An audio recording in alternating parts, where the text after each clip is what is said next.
Bitcoin and Co., the podcast about crypto economy and the future of money, hosted by author and speaker Anita. Hello and welcome to this episode of my Bitcoin and Co. podcast. I'm happy that you're listening. You can find more details about this episode at www.bitcoincopodcast.com. Please subscribe to the podcast, share it on social media, leave a review on iTunes, and recommend it to your friends. This supports the continuation of the podcast. The more listeners and subscribers, the more people gain knowledge about Bitcoin and Co. too. Let's start with the episode after this short message from our sponsors. You're looking for a solution to store Bitcoin the safe and easy way? The card wallet is a high secure way to storing Bitcoin offline, developed by Coinfinity and the Austrian state printing house. The card wallet is a professional cold storage solution made with high-quality security materials and tamper-proof features that prevent the manipulation of the card. If you want to know more or buy the card wallet, go to www.cardwallet.com. Hello everybody, today's guest is Shermin Voshmgir. Shermin is the director of the Research Institute for Cryptoeconomics at the Vienna University of Economics and the founder of BlockchainHub in Berlin.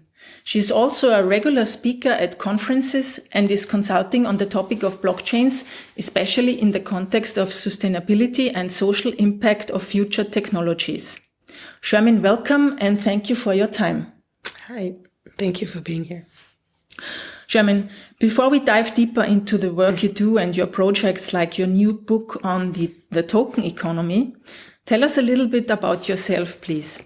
You are one of the most prominent speakers and researchers on the topics of blockchain and crypto economy in Europe, and your Twitter profile also says that you define yourself as an artist too.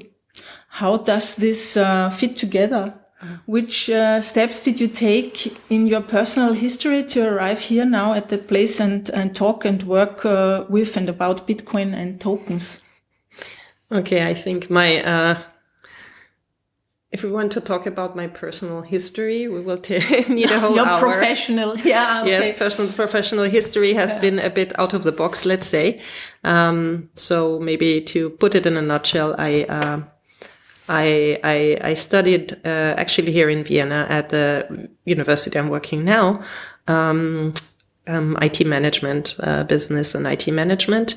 And back then we were creating the first websites. It was the early 90s. And actually I was making a lot of money creating websites, coding in raw HTML. Yes.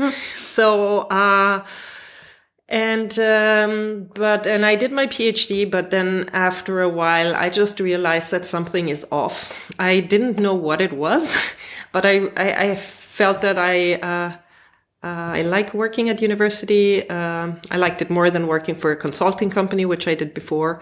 But I really didn't like this one-dimensional view on science. So, I had this epiphany that I need to radically change something because something is off. And then I had some savings, wanted to go to Morocco, but kind of ended up in Spain. And I wanted to stay for 4 days and ended up staying for 4 years and studying filmmaking. And then that took that career path took 10 years and took me all over the world. And at some point I ended up in Berlin. And in Berlin, I was finishing a movie, and then I got this job offer to work for a startup. And that was, I think, 2009. I'm like, startup is still a thing. I thought like with the .com bubble, everything died. Because this is when I also went away and went into filmmaking. I thought like the whole tech scene had died, only to find out that it was just taking off.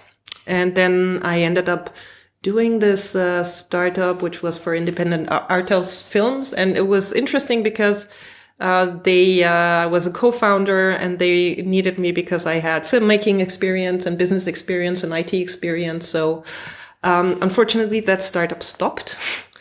But eventually, as I was between making money in tech and producing art, because actually you can't really make money mostly with art. And I wanted to stay independent. And at some party, random party, somebody told me about blockchain. And that was maybe 4 years ago. And then that career path started. And so... Okay, but you were self-funded all the time. So this time in between web design, HTML, to studying film, being in Spain and all over the world until arriving in Berlin and exploring blockchain, you were independent all the time. No, I was working for 2 years. I was my first job was for IT consulting company, but that was quite boring. I didn't even stay for a year. Then I went to write my PhD and ended up working at university for a few years. And I liked it, but I didn't like the non-interdisciplinary approach. It was just too one-dimensional. Then the filmmaking part happened. And then I was between filmmaking and IT startups. And then I stumbled over actually Bitcoin and blockchain. Yeah, I just wanted to ask you because the interesting thing is that many of my previous podcast guests have been introduced to Bitcoin by other people who told them about it and said to them, hey, look, that's interesting. For me, actually, that was a talk that you gave. Really? In spring 2017 at the Game Changer Festival in Vienna. Really? Yeah, you were talking about Bitcoin, blockchain and Bitcoin.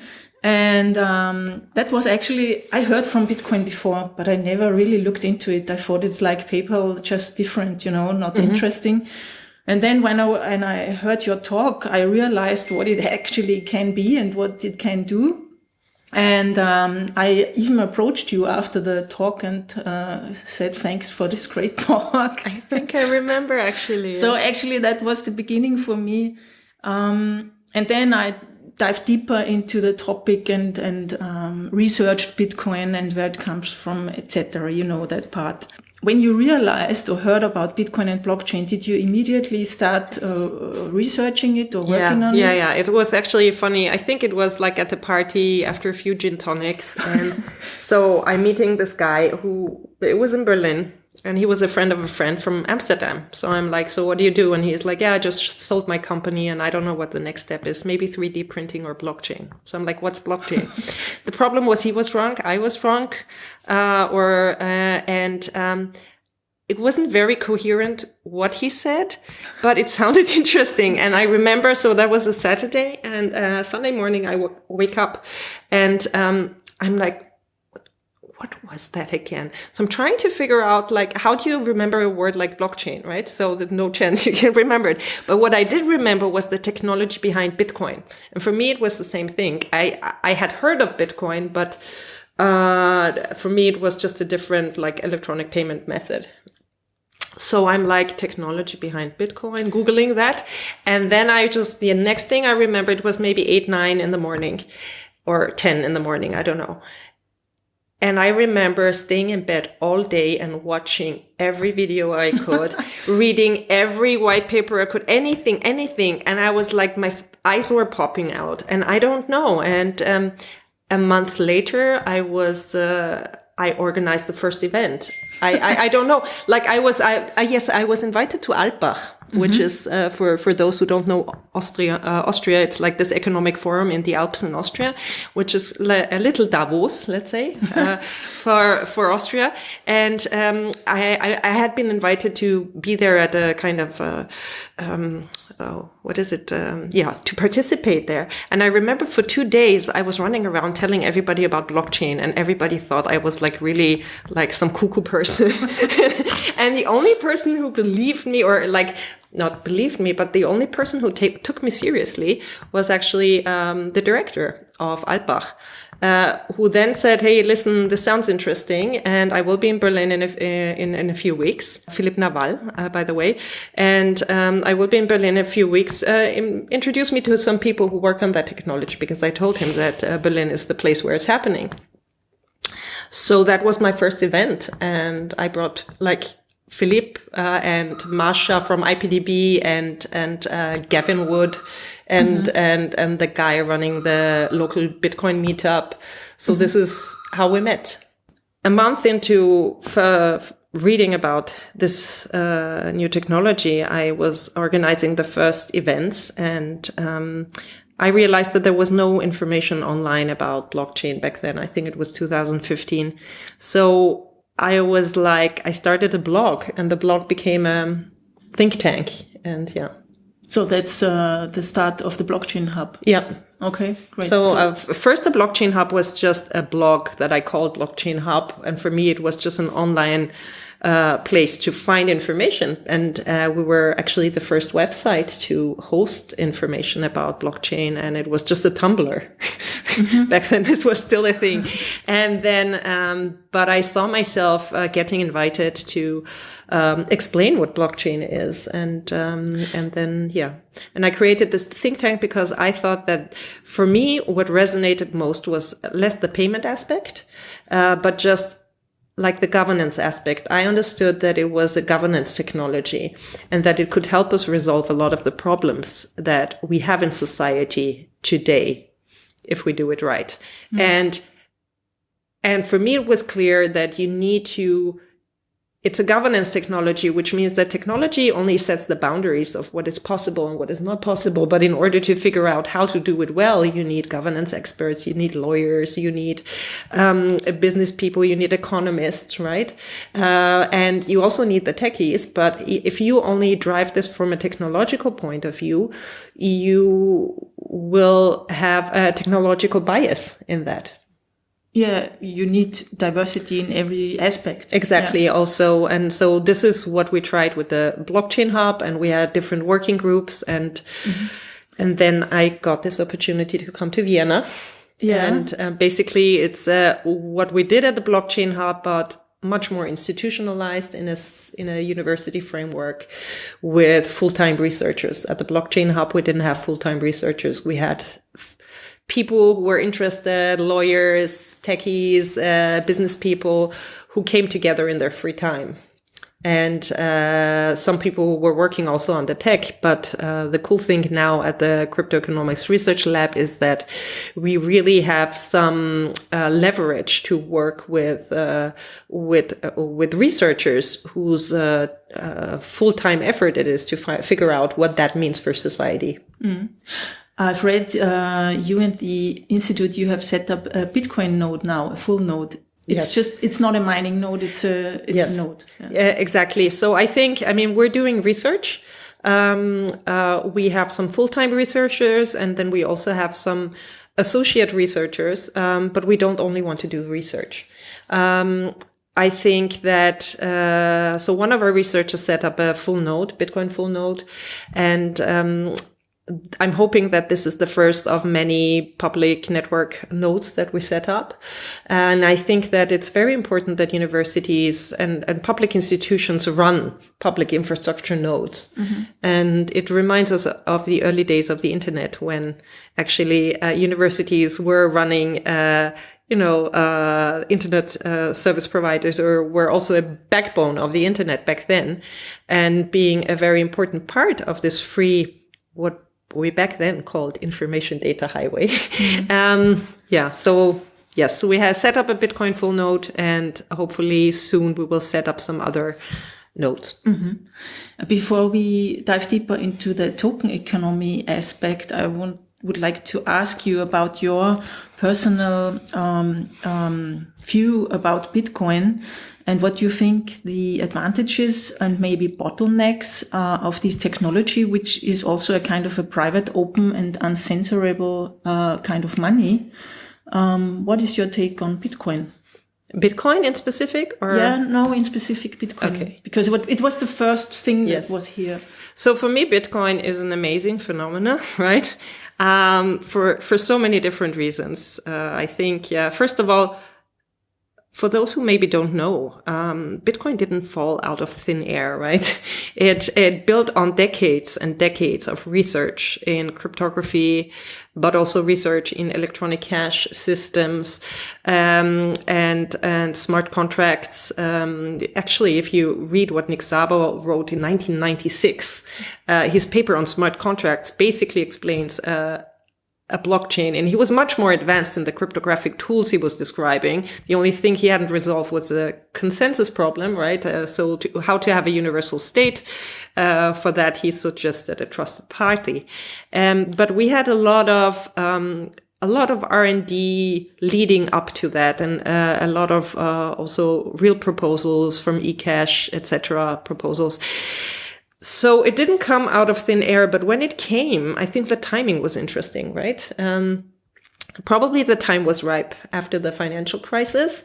The time was ripe for people really to hop on the train. And when this white paper was published, to collectively contribute to the code and to deploy it. And it became, maybe a few years earlier, it wouldn't have become that much of a big thing so fast, right? So the timing was very good, and it's amazing. I think a very interesting aspect is for me that what is the product of a lot of years, a lot of crypto anarchist movement, basically. Most of the people who worked on stuff leading up to Bitcoin were part of the crypto anarchist movement, or the cypherpunks mailing list. And their idea was to have money without banks, right? And bank managers. And funny enough, it was the banks a few years later that made blockchain a big thing. Yeah. So for me, that's a kind of a interesting anecdote. However, I do think that we should be careful when we say that Bitcoin is private. It is not. Or Bitcoin is a currency. It is not.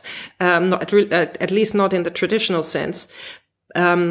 Hopefully Bitcoin will be private if Wimble will be. You mean privacy? I mean private in the sense of I own the keys. It's my digital entry of a kind of money.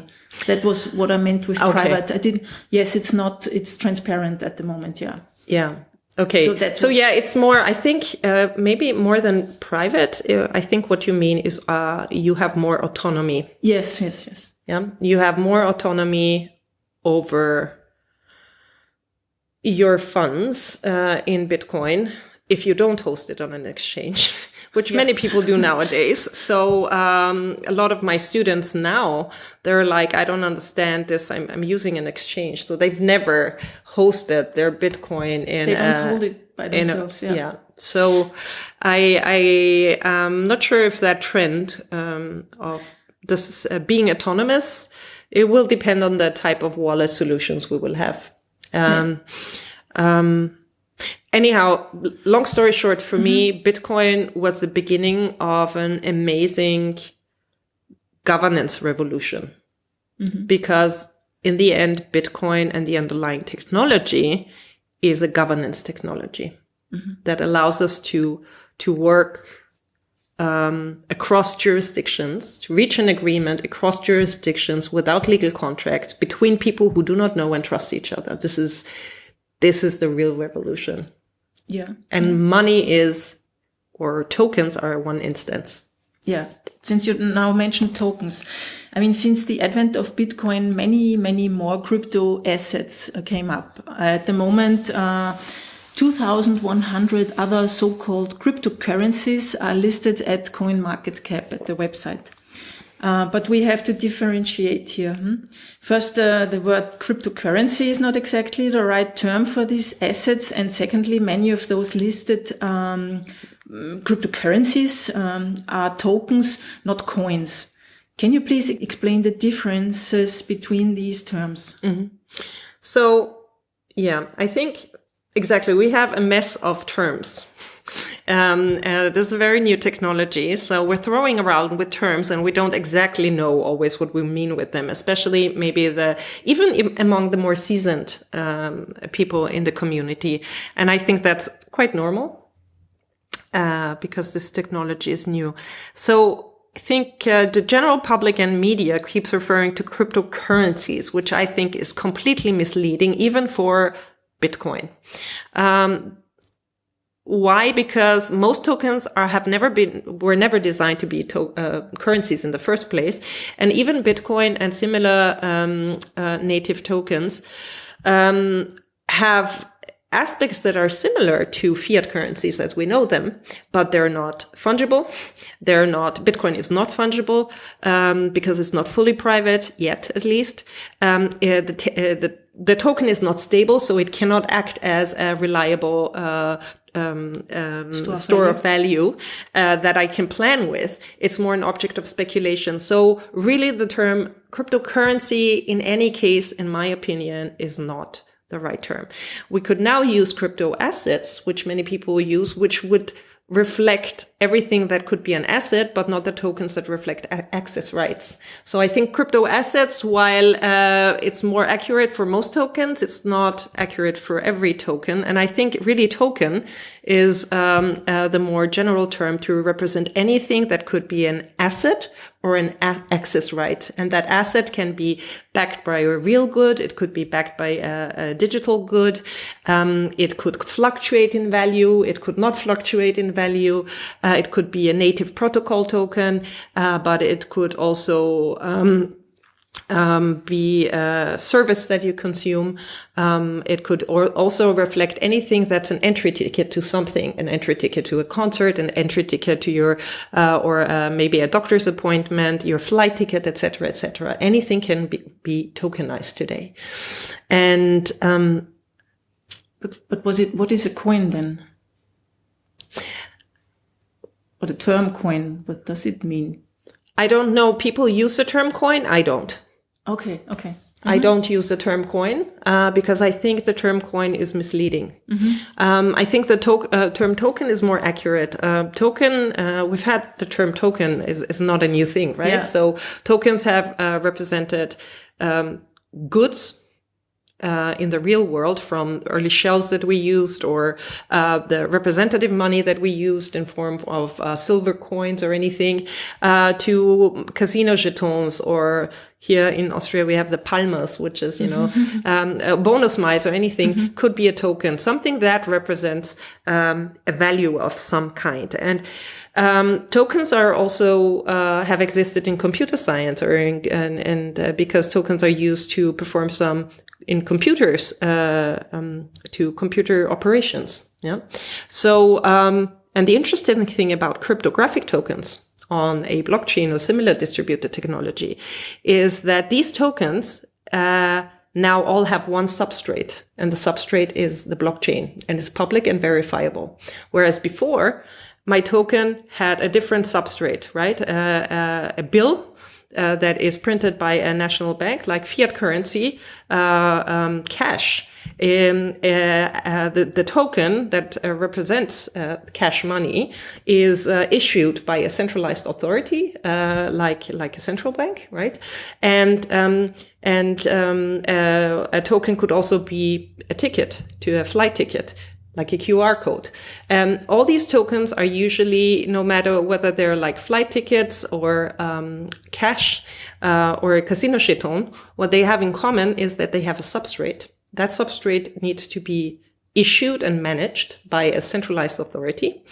And this authority usually also needs to make sure that the substrate has some anti-counterfeiting mechanisms built in, so people cannot copy the token and try to get into a concert that it never paid for, right? Mm-hmm. And the cool thing about blockchain is that it provides us a public infrastructure for creating any type of token with just a few lines of code. Mm-hmm.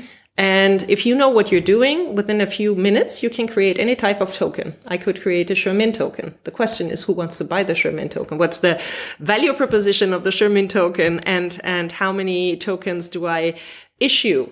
And what's the inflation rate? Who decides over governance of the Shermin token, etc.? Will the token expire? Will it not expire? All these questions are actually not technological questions. They're governance questions. How I want to design my token is never a technological question. And So we're still in the very early days to figure out even what type of tokens there are and maybe have a taxonomy for tokens and understand all the different types of tokens that we can have. And this is one of the reasons I'm writing my book on the token economy, because first and foremost, we need a taxonomy. We need to understand what we're talking about, the different classification of tokens, the different maybe aspects that a token can have, until I can decide how I want to design it. And one question I always have is then, which kind of blockchain is going to be used for these? Is it one? Are there many, many, many different? A token can run on any type of centralized or decentralized technology. So, as I said, tokens are not a new thing. The cool thing about tokens running on public infrastructure, like public blockchain, permissionless blockchain, like Ethereum, for example, is that it's public and it's verifiable. And you can create it generating the token while making it tamper resistant. Doesn't cost you almost anything. You don't need to buy servers. You don't need a system administrator. You just use a kind of a public infrastructure where you pay transaction costs. But apart from that, you don't have fixed costs, right? Or very few fixed costs, maybe for the front end operations. And you can create any type of token. And I think it's very similar to the early days of the internet, where not the early days of the internet, but the early days of the web, actually, because the internet, we've had the internet since the 60s with the ARPANET and DARPA and it's everything. But then, like, when did the web become a really big thing, or the internet, is with the emergence of the World Wide Web, Tim Berners-Lee introducing this hypertext markup language that made it really, really easy to create a simple website with a few lines of code that was visual, where anyone who did not know command line operations could surf the internet, right? So you could just go on a website, click on a link, and that link would take you somewhere else. You didn't need to know computer language. This is when the web became a big thing and the internet really became a big thing, because everybody could easily use it. Everybody could easily access information. The problem was, back then, most people didn't know, how to code HTML. And those who knew, like me, were making a lot of money. And if you knew how to create a website, mostly you didn't know what to write on it. So in the early days, we had a lot of websites just being out there saying hello world in some fancy colors, right? So it took us around 10 years until we figured out what we can meaningfully do with the token. Mm-hmm.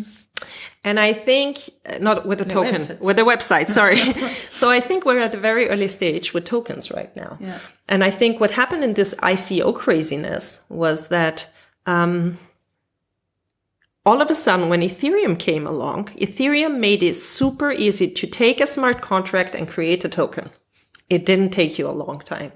And then it also made it super easy to create another smart contract to issue that token in a token sale against some other token, Mm-hmm. So people could do massive fundraising. Mm-hmm.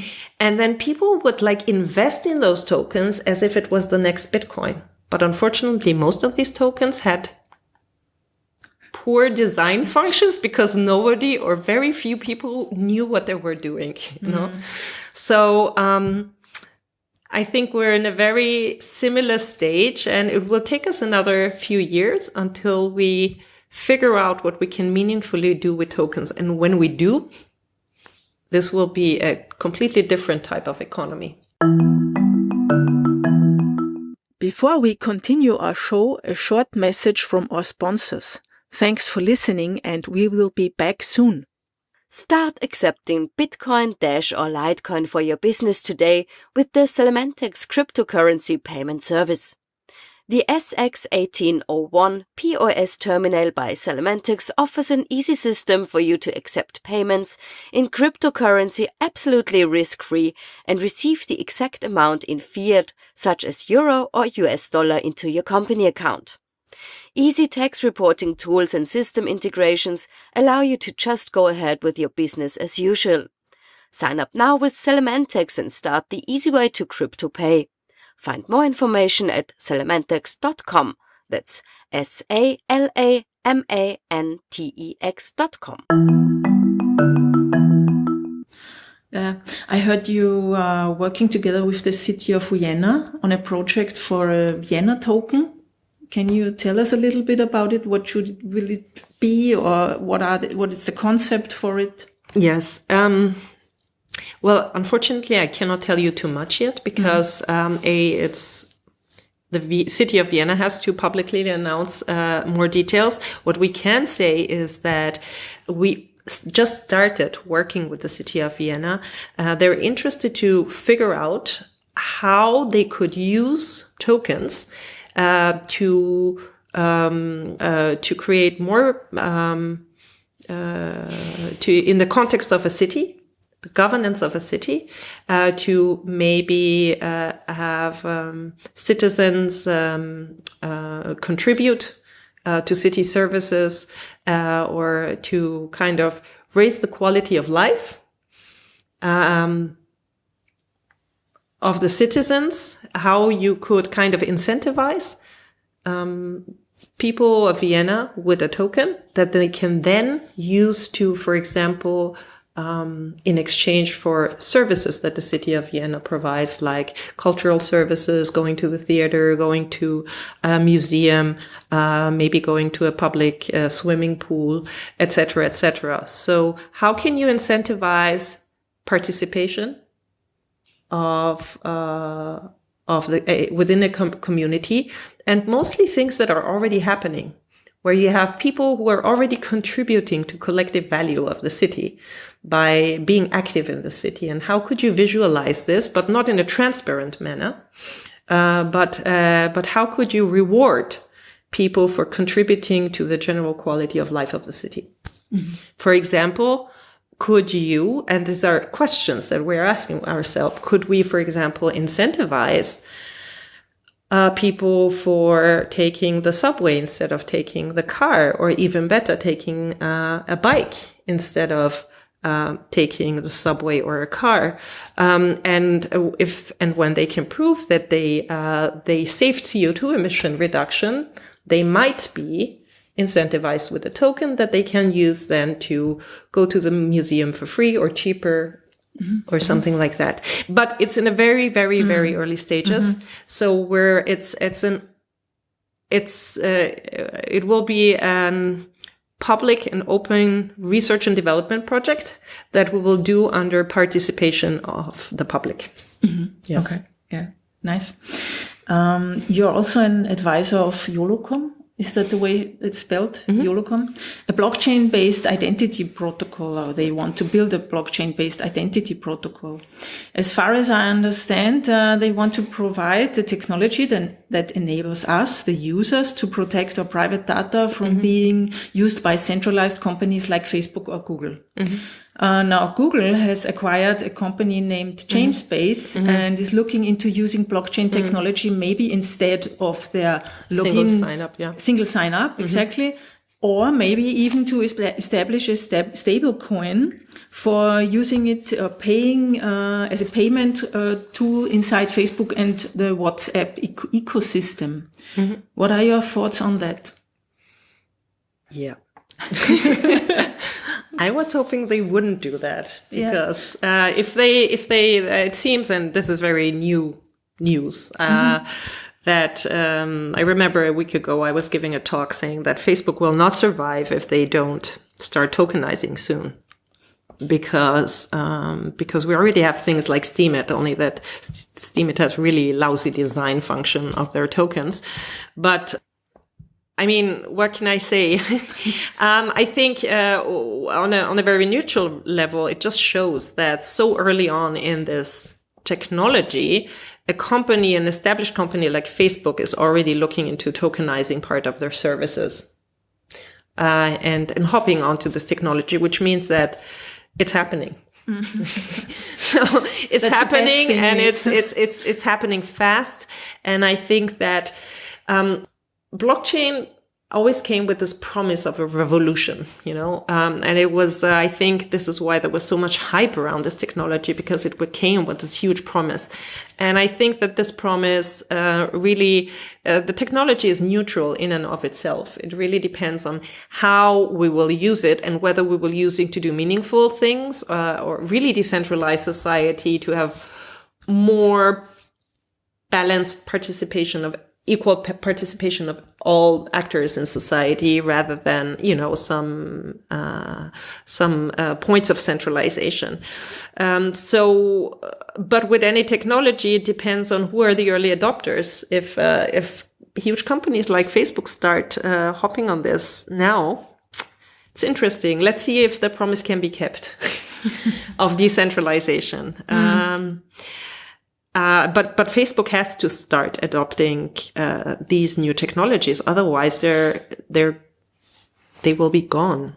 But I guess that many people will use like Facebook coin because they think it's a good thing. They also, it's like you said before, that many people use exchanges and they don't really hold their keys for their Bitcoin or other crypto assets. So I guess also many people will think that Facebook coin is a good thing. I don't know what the design functions are. People will generally use anything that is more convenient than things we had before. Yeah, sure. Yeah. And it's often not the better technologies. It's that survive. It's the first movers or the good enough technology that was here fast enough. It's interesting, really interesting what's happening. So when I started writing the book Token Economy 2 years ago, and really last year when I started, everybody was like, tokens, what, And I'm like, no, this is going to be the thing. I think tokens are the killer application of blockchains, right? And smart contracts. And I think we will, in the next 5 to 10 years, we will approach a society where everything we do will be tokenized. Whether that's a good or a bad thing, I'm not entirely sure yet. Okay. So one of your main focuses is on sustainability. Yes. So proof of work is being criticized very heavily, the mining process that is used in Bitcoin for its use of energy. I mean, I'm not sure. I'm reading many articles on that, but I'm not sure which one is now really true. Maybe you know more about that. I found a research paper that says we show that Bitcoin mining is mainly located in global regions where there are large unused supplies of renewable electricity available. And finally, we calculate a highly conservative estimate of the lower bound of renewables in the energy mix powering the Bitcoin mining network at 77.6%, making Bitcoin mining greener than almost every other large-scale industry in the world. So anyway, we don't know what is true now, really. And on the other hand, I think there are many cases, many use cases for blockchain technology that can help to make the world a better place in the sense of bring more sustainability. Can you please name a few and tell us about it? Yeah, maybe before I do that, to the Bitcoin mining issue. So yes, Bitcoin mining is energy intense. I think it's a fact, right? Now, the question is, how energy intense is it? And what do we compare it with, right? Because just saying that it's energy intense it's just to make headlines, right? So the one question, as you said, is where does that energy come from? Does it come from predominantly renewable energies or energies that have not been used for anything else, right?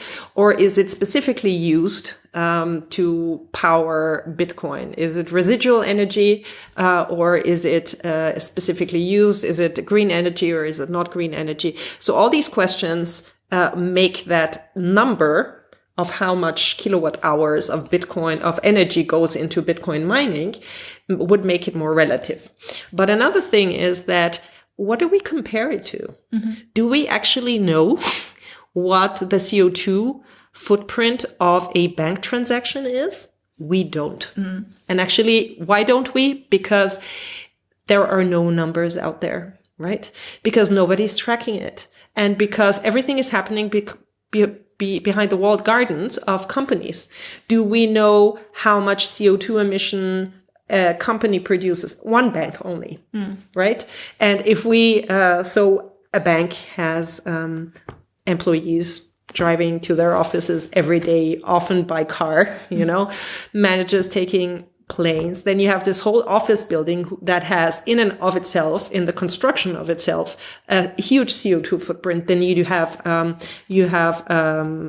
all the heating, etc. But you also have the servers that these banks run, and that's only one bank. And then, so what we're trying to conduct right now, but we're not at the end of our research, is trying to estimate the CO2 footprint of a financial transaction and compare it to the CO2 footprint of one Bitcoin transaction. The problem is Bitcoin is quite transparent because of the nature of this underlying technology. So it's easy to derive numbers, but our current system is not. So when we talk about this, we're not talking about this in an educated way because we're not comparing it to what is happening right now and with legacy systems. Now back to your question of blockchain and sustainability. So actually one of our research areas at the Cryptoeconomics Research Lab is blockchain and sustainability, and not only ecological sustainability, but all SDGs, sustainability goals defined by the UN, which means it's ecological sustainability, but also economic and social sustainability. And so we will actually have a conference on April 1st in Vienna on that topic. We are collaborating with international institutions like the UNIDO and the World Bank, who are very interested in blockchain as a governance technologies to reduce a lot of the social inequalities that we have, like the fact that 2 billion people worldwide have no access to documentation, which means that they automatically also don't have access to banks, which means that they are not included in many economic activities because they don't have documentation and they don't have banks or a bank account. So that would be one of many examples. Another topic around blockchain and sustainability is supply chain transparency. Because of legacy systems that build on client-server technologies, we really don't know what happens along the supply chain of our goods and services and even financial services. And blockchain can enable us to provide more transparency around the provenance of these goods and services. Very often, although it's very important to say that a lot of these transparency solutions can only happen in combination with IoT and AI to really provide you the level of transparency you need to know whether something is really fair trade, if it says it's fair trade, or if it's really made in, I don't know, Austria, if it claims it's made in Austria, et cetera, or whether workers were exploited along the production trail. All these things could be actually resolved, these questions that we don't know, right? Right now, when we buy products or services in a supermarket or online, we can't make a really informed decision about what we're buying because of these intransparencies. So blockchain could provide this transparency. Another example is incentivizing behavior. So we have a lot of tokens from Sun Exchange to Electric Coin and or Electric Chain and Plastic Bank, etc. They're trying to incentivize you to behave more sustainably. So, for example, collect plastic from the shores of from somewhere, and then you get tokens of some sort, and which you can use for payment of other goods and services. Or if you can, there is one token is called the walking coin. If you can prove that you actually walked instead of taking the car, you get some kind of CO2 tokens, which you can redeem for other things. So I think it's incentivizing behavior with tokens is a very interesting aspect because it allows us to enter into a completely new field of value creation, where value is defined by a collective goal that is interesting for a greater group of people. And if you can prove, it's like proof of CO2 emission reduction, right? Mm-hmm. It's like kind of like proof of work. Mm-hmm. If you prove that you have contributed to the collective goal of reducing CO2, you are rewarded with a token. Now the question, and a lot of the token designs are not very sophisticated yet, because how many tokens do you issue? If you issue it upon proof that somebody walked, right? Is it a fungible token or is it non-fungible? Like, is it tied to your identity or can you sell it? That makes a very different economy. Does the token have an expiry date or not? All these things are governance functions that we have to think about. And what we see right now is that these early token designs are not very sophisticated. And one of the goals of our conference is to bring researchers and startups and policymakers and activists together, because usually techies who create these great, cool tokens, they have no idea about SDGs. They're not governance experts. They're not researchers who actually know the numbers of, if I code this into the token, that will be the result, you know? Mm-hmm. They don't know, like, they might intend well with a certain token design, but maybe the outcome is even worse than what they try to fight. So yeah, that's what we're doing on April 1st. And the conference is called Unblocked, unblocked.net. Yeah. It's in Vienna. It's in Vienna. It will be hosted at on our campus in this beautiful Zaha Hadid building. Mm-hmm. Yeah. And it's for free. It's permissionless. So go to unblocked.net. Maybe you can put it also. Yes. I will. Because Unblocked with the E is a 3. There are many Unblocked websites, and you can register for free, but you need to be the number of participants is limited. So register ASAP. Yeah, great. I did already register. Very good. So that will be at the 1st of April. And when will your book come out? Oh, yeah. It's okay. So, well, I just signed this book deal with O'Reilly, but so the German version will come out sometime. I'm writing it in English and then I have to translate it in German. Okay. So the German version will come out sometime late summer, hopefully. The English version was supposed to come out now, but I'm still like in the final stages. But now it looks that I might get a book deal even for the English version, which I wanted to originally self-publish. So it kind of depends on what happens now. But it will be in the next few months. Yeah. Okay, cool. Yeah. Like maybe next month, end of next month. No. Yeah, end of April at the earliest, but around summer for sure. Yeah, you can also subscribe for the newsletter on your website. I've seen today for news on the book. Yes, I actually... I just have a very...